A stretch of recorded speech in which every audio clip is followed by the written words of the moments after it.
Hello chess friends. In this video I'd like to share with you a fascinating puzzle. This puzzle was composed by a Russian chess composer Alexey Troitsky. So here your task is to find checkmate in 9 moves. It's white to play and mate in 9. So go ahead, pause the video and try to find the solution.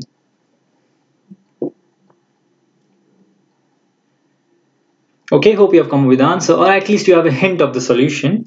If you take a look at the position, initially it might feel like there's no checkmate, it's just impossible. And why is that so? The reason for that is white has 5 dark square bishops and not a single light square bishop. But a deeper look and a bit of imagination, of course, will reveal you the idea. So is this puzzle challenging? Definitely. But is it impossible? Not at all. So let's take a look at the solution. The first move the white has to play here is to play bishop to e5. Now black has 2 moves. He can start pushing the pawn or he can move his king to a2. So let's start with the king move. King a2. White now takes control of the light squares b3 and b1. Okay. So black is now forced to push the pawn. And here is the idea. Bishop to a1. It's a very important move and we'll see why. So a4. And now bishop to e5. So there are 3 bishops on the same diagonal. Not a picture that you see in your everyday life, right? Okay, so let's go ahead. Now the a3. And this is where you have to find the key move. The key move is to play king to c3, cutting off the connection between the bishops. So black basically is left with 2 options. He can either move to b1, which is not much of a resistance. We'll see that. But also king takes a1. So now we have king b3, check, king to b1, bishop a1. That physically controls the a1 square and forces black to push the pawn. So a2, and again we use the same idea. We play king c3, disconnecting the connection between the bishops, and he's forced to capture the bishop. So king takes a1 and king to c2 is a checkmate. What a beautiful checkmate.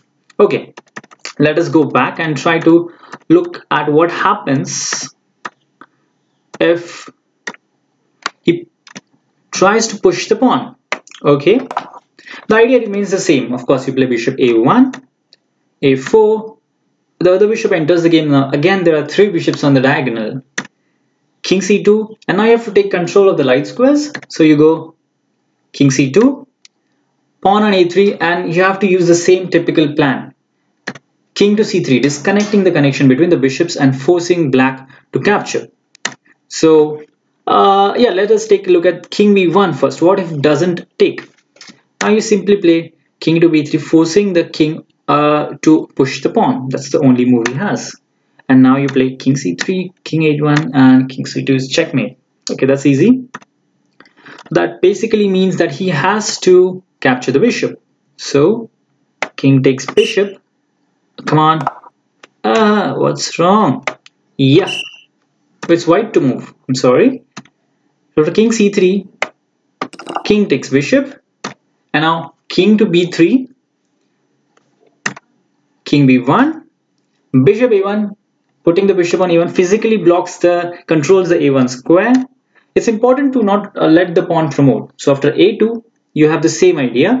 King to c3, disconnecting the bishops and forcing black to capture the bishop. So after king takes a1, you have king to c2, checkmate. So both the variations are rather similar to each other, but the idea remains the same. Okay, so hope you have enjoyed this beautiful puzzle by Russian composer Alexey Troitsky. Thank you for watching and do subscribe to my channel if you like more videos like this one.